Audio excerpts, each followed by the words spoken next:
A new section has been added, 220 point, in the 2023 National Electrical Code, that states, for 1 and 2 family dwelling units, an emergency disconnecting means shall be installed.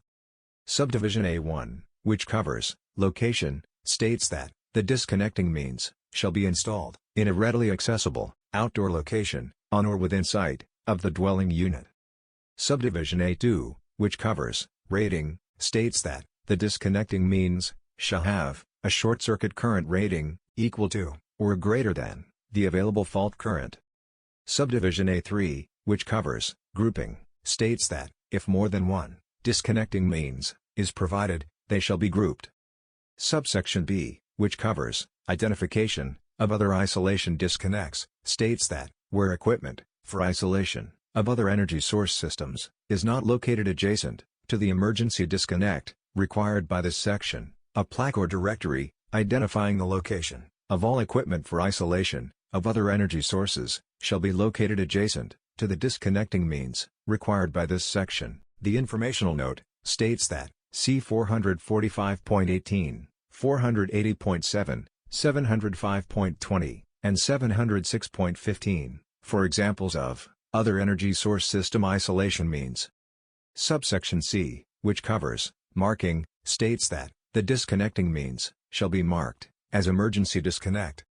Markings shall comply with 110.21b and all of the following.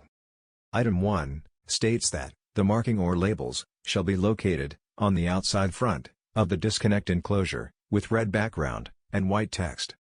Item 2 states that the letters shall be at least 13 mm or 1/2 inch high.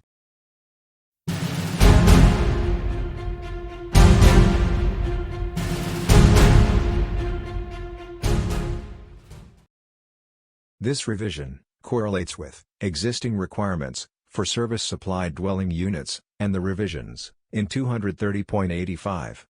First responders will need the ability to disconnect the power to the dwelling without regard to whether it is feeder or service supplied.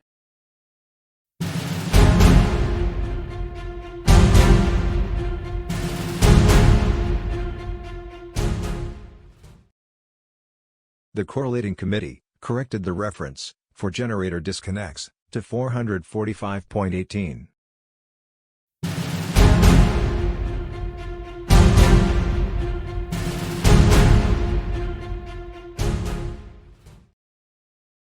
A new section has been added to correlate with existing requirements for service-supplied dwelling units and the revisions in 230.85.